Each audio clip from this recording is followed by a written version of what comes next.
ஊட்டுவிப்பானும் உறங்குவிப்பானும் ஒன்றோடு ஒன்றை மூட்டுவிப்பானும் முயலுவிப்பானும் இருவழி சேர் பாச கயிற்று விழை ஆட்டுவிப்பானும் இறைவா நீதான்.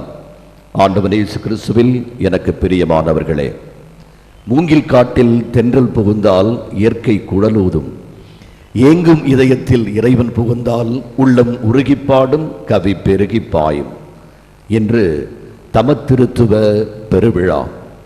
இதை முற்றிலும் புரிந்து கொள்வதும் முடியாது, புரிந்து கொள்ளாமல் இருக்கவும் கூடாது.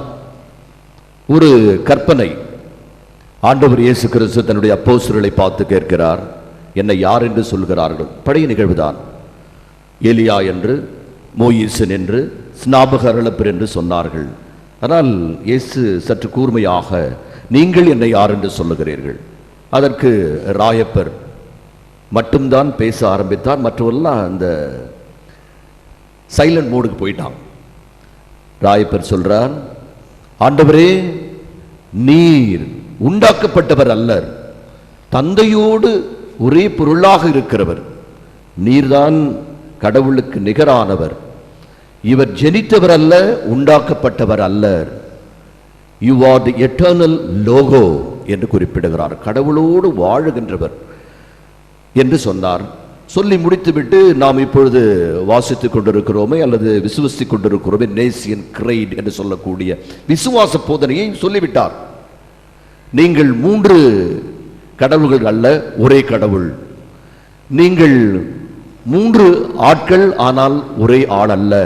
இயேசு சாமிக்கு தலை சுத்திருச்சு, அப்படி மயக்கம் போட்டு உட்கார்ந்தார். எவ்வாறு ராயப்பர, நீ சொல்றது எனக்கு புரியல என்று இயேசு சாமி சொல்லிட்டார். இயேசு சாமிக்கே புரியலனா உங்களுக்கு எனக்கு எப்படி புரியும்? ஆகவே புரியாத ஒரு புதிராக விவிலியத்தை படித்து நாம் தெரிந்து கொள்ள வேண்டும் என்று ஆசைப்பட்டால் முடியாது. ஆகவே இந்த மறைபொருளை எப்படி புரிந்து கொள்வது என்று பார்க்கின்ற பொழுதுதான் ரோமை மாகாணத்தில் இருந்த கார்த்தேஜ் நகரத்தின் தெர்த்தூலியன் என்கிறவர் இந்த தமத்திருத்துவம் என்ற ஒரு வார்த்தையை பயன்படுத்துகிறார். அப்படி என்றால் இவர் பயன்படுத்தி தான் தெரியுமா? இல்லை, ஆதி கிறிஸ்துவரிடம் இப்படி இருந்தது. ஆனால் அவர்தான் இதன் சரியான சொல்லாடலை பயன்படுத்துகிறார். பயன்படுத்தி என்ன நடந்தது என்றால், ஏரியனிசம், அதாவது தந்தை மகன் தூய ஆவி இவர்கள் மூவருக்கும் ஒரே வல்லமை, ஒரே ஞானம், ஒரே சித்தம். சின்ன கூட்டத்தில் படிச்சிருப்போம். அது கிடையாது. தந்தை மட்டும்தான் எல்லாம் நிறைந்தவர், படைத்தவர் என்று சொல்லிவிட்டார்கள். இந்த தப்பறையான கருத்துகளிலிருந்து ஒரு விடுதலை பெற வேண்டும் என்பதற்காக நைசியன் கிரேட், நீசையா என்ற ஒரு சங்கமானது உருவாக்கப்பட்டு சரியான விசுவாச போதனை கொடுத்தது. மறந்துருங்க, இதை பற்றி கவலைப்படாது. புரிந்து கொள்ளாவிட்டாலும் பரவாயில்லை. நீங்கள் தந்தை மகன் தூய ஆவியை விசுவசித்து ஞானஸ்தானம் நீங்களும் நானும் பெற்றுக்கொண்டோம். ஒவ்வொரு நிகழ்வுக்கு முன்னும் பிதாசுதன் பரிசுத்த ஆவி என்று ஜெபித்து நாம் நம்முடைய விசுவாச பிரகடனத்தை எடுத்து காட்டுகிறோம், தெரிந்தோ தெரியாமலோ.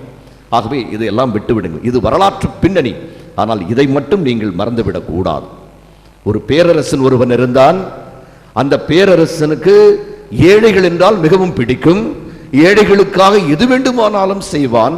மாளிகை வீட்டில் வாழ்கின்ற மனிதன் ஏழையை பாராரம்மா, தீய மாயையில் வாழ்கின்ற மானுட சமுதாயம் மாண்புட பாயாடம்மா, நாவினால் உண்மை நான் உரைத்தாலும் நாடுகள் நம்பாதம்மா, பூவினுள் வாசம் புகுந்து கொண்டாலும் பூவது நம்பாதம்மா என்று சொல்லி இந்த நம்பிக்கை இல்லாத உலகத்தில் ஏழைகளை மட்டுமே நம்பி தன்னுடைய அரசாட்சியை நடத்தி கொண்டிருந்த அரசன் தன்னுடைய பிறந்த நாளுக்கு பரிசு கொடுக்க வேண்டும். வித்தியாசமான பரிசு. என்ன பரிசு? அரண்மனை வாயில் அரை மணி நேரம் திறந்திருக்கும். யாரெல்லாம் எனக்கு பரிசு கொடுக்கிறார்களோ அவர்களுக்கு 10 மடங்கு நான் பரிசு கொடுப்பேன். நல்லா கவனிக்கணும், அப்பதான் இந்த உண்மை நிகழ்வு அல்லது கதை புரியும். அரசனுக்கு பிறந்த நாள். அவன் ஏழைகள் மட்டில் மிகவும் பாசமானவன், ஏழைகளாக எதுவும் செய்வான். ஆனால் வித்தியாசமான அறிவிப்பு, எனக்கு பரிசு கொடுப்பவர்களுக்கு நான் 10 மடங்கு கொடுப்பேன். அரண்மனை வாயில் அரை மணி நேரம் மட்டும்தான் திறந்திருக்கும். அவ்வளவுதான். உங்களுக்கு தெரியாதா? பணக்காரர்கள், வசதி படைத்தவர்கள் எல்லாம் பொன்னோடும் பொருளோடும் குண்டர்களோடும் தொண்டர்களோடும் அந்த வித்தியாசமான அரண்மனை வாயிலுக்கு அவ்வளவு சீக்கிரம் போக முடியாது. முண்டி அடித்து கொண்டு எல்லாம் போயிட்டான். அரை மணி நேரம் கதவு மூடப்பட்டு விட்டது. எல்லாம் பார்த்துட்டு இருக்காங்க. அந்த அரியணையில் அரசனை காணோம். தேடிக்கிட்டே இருக்கிறாங்க. ஒரு சேவகன் வந்து சொல்றான், இங்க பாருங்க, நீங்க எங்க நின்று இருக்கீங்க? அரசன் வெளியில் நின்று கொண்டு அங்கே பரிசு கொடுத்து கொண்டிருக்கிறான் என்று சொன்னான். என்னடான்னு பார்த்தா, மன்னன் உள்ளே வர முடியாது இருந்த இந்த ஏழைகளுக்கு தன் அரண்மனையில் இருந்த பொன்னையும் பொருளையும் வாரி வழங்கி கொண்டிருக்கிறான். பணக்காரர்கள், பணம் படைத்தவர்கள், வசதி படைத்தவர்கள், குண்டர்களோடும் தொண்டர்களோடும் வந்தவர் மன்னனை பார்த்து, எங்களை நீங்கள் ஏமாற்றி விட்டீர்கள், உங்களுக்காக நீங்கள் சொன்ன அரண்மனையில் நான் நின்று கொண்டிருக்கிறோம், நீங்கள் வெளியே வந்து இந்த மக்களுக்கு பரிசுகளை வழங்கி கொண்டிருக்கிறேன் என்று சொன்ன பொழுது மன்னன் சொல்லுகிறான், என்னை நீங்கள் புரிந்து கொள்ளவே இல்லை. எனக்கு பரிசு தர வேண்டும் என்று சொன்னால் இந்த ஏழைகள் மத்தியில் நீங்கள் நின்றிருக்க வேண்டும். உங்களுடைய பணத்தையும் உங்களுடைய பொருளையும் பொன்னையும் நான் விரும்பவில்லை, இவர்களோடு நீங்கள் ஐக்கியப்படுத்தி இருக்க வேண்டும் என்று சொன்னதாக ஒரு கதை. அன்புக்குரியவர்களே, இந்த கதையில் வந்த அரசனை போன்றதுதான் நம் தந்தை இறைவன். தந்தை இறைவன், அந்த தந்தை இறைவனிடமிருந்து வருகின்ற அன்பு ஆண்டவர் இயேசு கிறிஸ்து தான் அன்பை கொடுக்கிறார். இதைத்தான் இன்றைய வாசகத்தில் நாம் வாசிக்கட்டும். தன்னில் விசுவாசம் கொள்படி எவரும் அழியாமல் காக்கிறவர், the eternal logos.